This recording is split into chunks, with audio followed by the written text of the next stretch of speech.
National Awareness Week for the Prevention of Child Sexual Abuse and Exploitation. Ating tatalakayin kasama si Undersecretary Angelo Tapales, Executive Director ng Council for the Welfare of Children. Yusek Tapales, magandang tanghali po.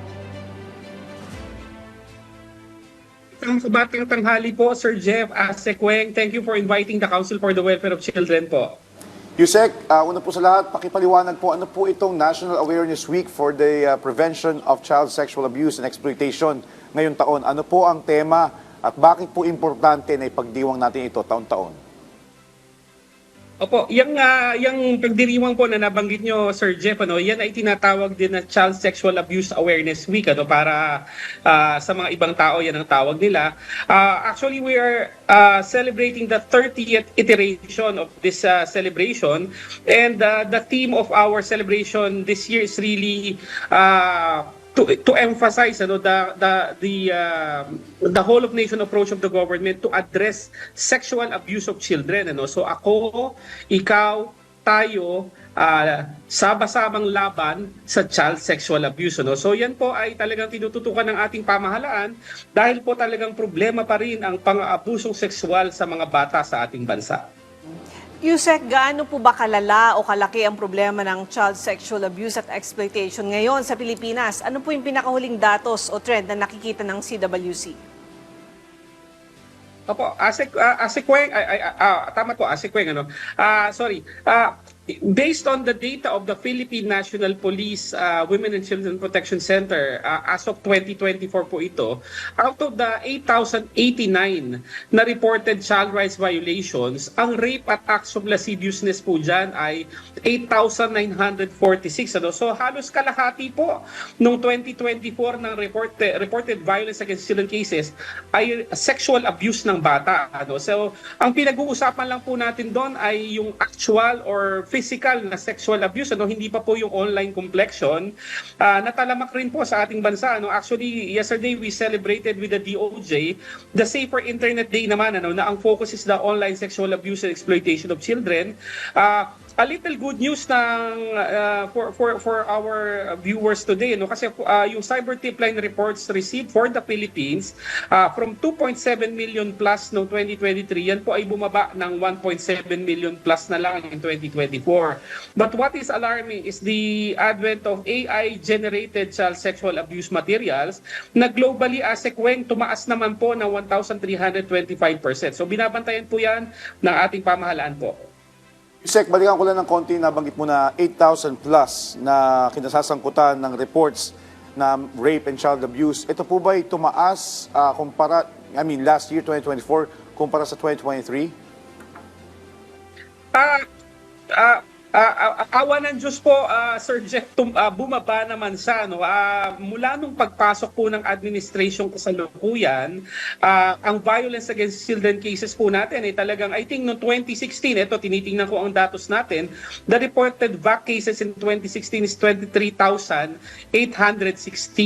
So, noong 2024, yan ay 18,089 na lang po. Ngunit, syempre po, ayaw ng ating pamahalaan na talagang may mga pang-aabuso sa bata. So, talaga pong tinututukan at talagang hindi po natin tinatantanan po yan. So Yusek, sa panahon ng internet at social media, gaano na po kalaki ang banta ng online sexual exploitation of children at paano ito tinutugunan ng pamahalaan? Alam natin na kahit mismo yung mga magulang, sila yung gumagawa ng ganito sa kanilang mga anak. Tama po, Asequeng, based on the Disrupting Harm Study, it's a 2022 study conducted by ECPAT, UNICEF, among others. Sinasabi po dito sa pag-aaral na to na 95% ng children na Pilipino between age 12 and 17 ay nasa internet na po. At batay sa kanilang pag-aaral, dyan sa 95% na yan, 20% of internet users age 12 to 17 were victims of grave instances of online sexual abuse. Yan po ay nakakabahala kasi digital citizens talaga. Hindi lang ang adults na Pilipino, kung hindi pati ang mga bata. And Asequeng, ang mas nakakabahala po dyan, batay din dito sa pag-aaral na to, between 30 to 40% po dyan sa mga naabusong bata na yan online ay hindi po nagre-report at 4% lang po ang nag-report sa police, social worker, or helpline. Okay. Yusek, nabanggit mo nga yung mga biktima na hindi nagre-report. Ano po yung mga red flags o mga senyales na dapat bantayan, partikular ng mga magulang, guro at komunidad para matukoy agad kung yung isang bata ba ay posibleng nabibiktima na o nabiktima na ng pang-aabuso o exploitation? Opo, marami pong telltale signs, lahat po ng pang-aabuso sa bata. Pero for, kunyari, online sexual abuse, makikita nyo o mapapansin nyo siguro ang volume ng time na iginugugol sa internet ng bata ay kakaiba. May kausap na maaring kaibigan, maaring hindi nyo kilala, maaring mga bagong nakilala sa online, nagiging malihim siya. Pag nakakita kayo ng chat, kunyari ng bata, there is an extensive use of emojis, kunyari, and certain characters na parang code ang labas, because sexual predators use emojis saka yung mga code sa pakikipag-usap po sa mga bata natin. Yan po ay bantayan natin, mga magulang, tingnan nyo po ang activity ng inyong mga anak na minor de edad talaga dyan sa internet. And siguro darating yung panahon dyan, pag merong masamang nangyari, kunyari, magiging tahimik ang bata, ayaw makipag-usap sa inyo, walang ganang kumain ang iba, nakaka-apekto sa pagtulog at saka yung pagpasok po sa eskwelahan. So we encourage really awareness sa mga magulang, matuto po kayong gumamit ng gadgets at saka ng internet para po magabayan nyo yung inyong mga anak. At always po talaga open lines of communication. So Yusek, paano po hinihikayat ng CWC yung mga bata na magsumbong o humingi ng tulong kung sila ay nakakaranas na ng pang-aabuso? Kasi siguro meron ding dapat sabihin, ipaalala sa ating mga magulang na baka busy sila, hindi nila masyado napapansin yung kanilang anak, pati yung activities nila dahil maghapon silang nasa trabaho, yung mga anak naman nila nasa eskwela, pagbalik sa bahay, pareho silang pagod, hindi na maasikaso ng magulang yung mga anak. Totoo po yan, Ase Kweng. Alam niyo po, minsan tayong mga adults, ginagawa po nating mga tagapag-alaga, yung mga gadgets at ang internet. Kaya po, unang-una ang gusto naming abutin ay ang mga magulang. Kailangan po talaga kayo ang nasa forefront ng effort ng gobyerno para labanan ang mga pang-aabuso sa bata, kasama ng online sexual abuse.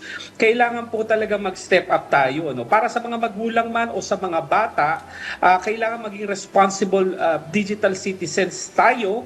Don't talk to strangers. Don't click mga links na sinesend sa atin ng hindi natin kilala o kahit kakilala man. Always consult your parents bago mag-click ng mga kung ano-anong link. Don't send private information saka yung mga pictures nyo po. Kasi marami pong kaso na ganyan na nag-send ng information, may mga pictures din, nagkakaroon ng sextortion at nabibiktima ang mga bata. So, talagang batayan po natin yan. We have to really talk to our children and really monitor what they're doing online. Okay. Yusek, well, sa ngayon kasi hindi na natin mapigilan ng pag-uusad ng teknolohiya, partikular na rin sa AI, at minsan na pag-iiwanan na yung ating mga magulang at mas marunong nang gumamit yung mga bata ngayon ng mga gadgets online. So, paano ang intervention natin, or do we have some kind of information dissemination sa mga magulang para mas mapaigting pa o mas mapataas pa yung kamalayan nila sa mga panganib na pwedeng dala nitong mga sa online activities? Sir Jeff, tama po yung question nyo. While I mentioned earlier that cyber tip-line reports for the Philippines went down from 2.7 million to 1.7 million na lang noong 2024, globally naman po yung AI-generated child sexual abuse materials ay tumalon ng 1,325%. So this is really very alarming kasi globally, ang AI po ay ginagamit na sa masasamang bagay. While of course AI is being used for legitimate and safe purposes like study, research and creativity, yung kalahati naman po ng AI ginagamit po sa pag-threaten sa ating mga kabataan. Minsan ginagrab po ang mga pictures ng ating mga anak na pinopost natin, ginagamit ang AI para magkaroon ng mga bastos na videos man or pictures, or AI is being used to create totally fabricated or original documents na walang involved na bata, pero bata ang itsura na malalaswa. Yan po yung mga binabantayan natin.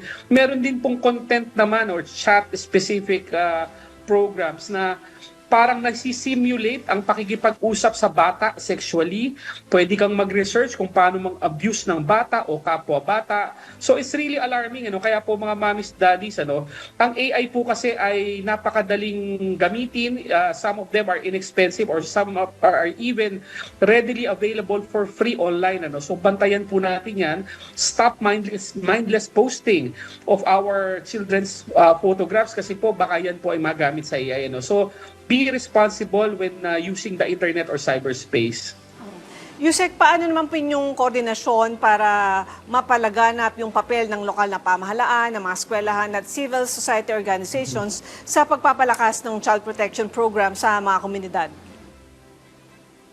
Ayan po, Asikweng, very good question. Ano? Siyempre, every year we have this child-friendly local governance audit. It's headed by the DILG, and of course, the Council for the Welfare of Children is an active member.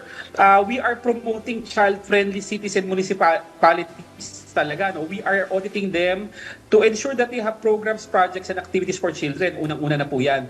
And dahil na rin po sa effort ng ating Pangulo, nakapag-insert po tayo dyan ng mga indicators or targets for online sexual abuse. So ang mga LGUs dapat merong ordinansa yan na lumalaban sa online sexual abuse. Meron silang mga trained personnel na tatanggap ng mga reklamo at mga reporting mechanisms po na malilinaw. Ano? And last December 2025, we relaunched the Presidential Award for Child-Friendly Municipalities and Cities. Ano? Ito yung tinatawag nating PAC-FMC. Tumigil po yan, huling inilunsad yan noong 2019, nagkaroon ng pandemic po, no? So natigil. We relaunched it last December 2025.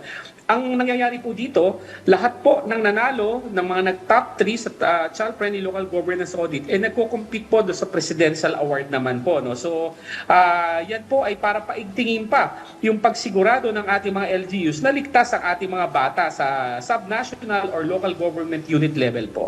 Ito, Yusek, kabilang na din po sa priority bills ng LEDAC ang panukalang Expanded Anti-OSAIC CSAIM Act of 2026. Ano po masasabi nyo dito, gaano po ito kahalaga?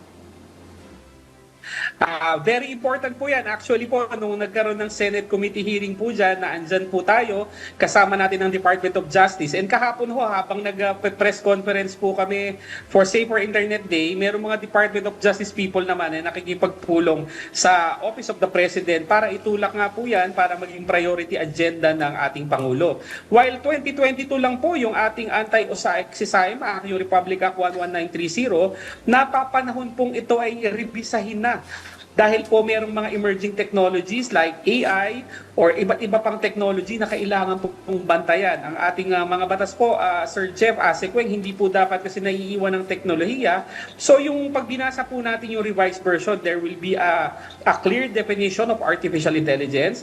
Merong mandato na tayong lahat, private or public sector man, ay kailangan maghanda sa pagdating ng AI, paglaganap nito. Tsaka yung mga iba pang emerging technologies kasi iba, pinag-uusapan na sa ibang bansa, quantum na, ano. So it's a welcome development po at saka siguro i-mention ko na rin po, no. Sinecuritize ang issue ng child protection, yung online sexual abuse, ano. When you say securitize, you elevate it to the level of a security concern, ano, like national security, public safety security, ano. Ito po ay malinaw na senyales sa government man o private sector na siniseryoso po ng pamahalaan ang online sexual abuse, ano. So abangan po natin yan. We're praying na mapasa po kaagad yan. Alright, mensahe nyo na lang po sa mga magulang at sa publiko para sama-sama tayong maprotektahan yung mga bata laban sa sexual abuse at exploitation. Opo. Thank you, Sir Jeff Asikweng. Ano?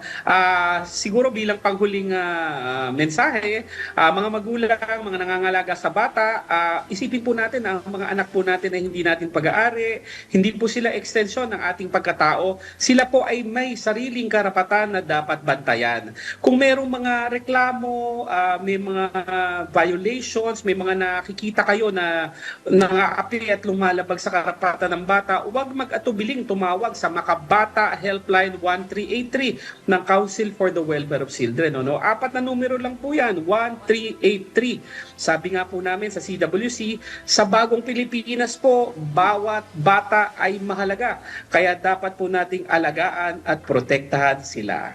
Thank you po. Okay, maraming salamat po sa inyong oras. Undersecretary Angelo Tapales, Executive Director ng Council for the Welfare of Children.